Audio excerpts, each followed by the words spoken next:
ભાવનગર શહેરના ચિત્રા વિસ્તારમાં શ્રી પરમ પૂજ્ય સંત શ્રી મસ્તરામ બાપાની 37મી પુણ્યતિથિ નિમિત્તે ભક્તોનો જનસાગર ઉમટ્યો.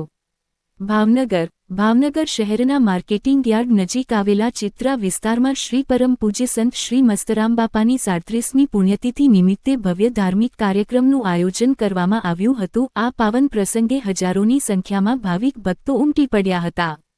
ભક્તોએ સંત શ્રી મસ્તરામ બાપાના દર્શન કરી આશીર્વાદ પ્રાપ્ત કર્યા અને ભારે ઉત્સાહ તથા ભક્તિભાવ સાથે કાર્યક્રમમાં ભાગ લીધો. કાર્યક્રમ દરમિયાન મહાપ્રસાદ, ભોજન પ્રસાદનું પણ સુંદર આયોજન કરવામાં આવ્યું હતું, જેમાં મોટી સંખ્યામાં ભક્તોએ પ્રસાદનો લાભ લીધો. આ પ્રસંગે બાપા સીતારામ સેવા ગ્રુપ દ્વારા ભાઈઓ તેમજ બહેનોની નિસ્વાર્થ અને સુંદર સેવા કરવામાં આવી હતી.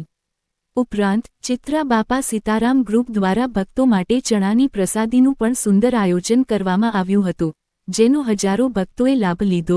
સમગ્ર વિસ્તાર જય મસ્તરામના જયઘોષથી ગુંજી ઉઠ્યો હતો. ભક્તોમાં અનોખો જોશ, ઉમંગ અને આનંદ જોવા મળ્યો હતો. ચિત્રા વિસ્તારમાં જાણે દિવાળી જેવો ઉત્સવનો માહોલ સર્જાયો હોય એવું લાગી રહ્યું હતું. શ્રી મસ્તરામ બાપા પ્રત્યે ભક્તોની અખૂટ શ્રદ્ધા, લાગણી અને ભક્તિભાવ આ પ્રસંગે સ્પષ્ટપણે જોવા મળ્યો.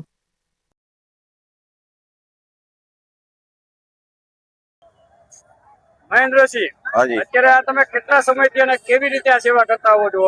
આજે મસ્તરામ બાપુની 37મી પુણ્યતિથિ છે. એ નિમિત્તે અમે લગભગ 10 વર્ષથી આ સેવા આપી રહ્યા છીએ. 10 થી 15 મણ ચણા હોય છે, તેને વઘારી અને પ્રસાદી રૂપે ભાવિ ભક્તોને વિતરણ કરવી છે. 11 વાગ્યાથી સાંજના 7-8 વાગ્યા સુધી વિતરણ કરવી છે.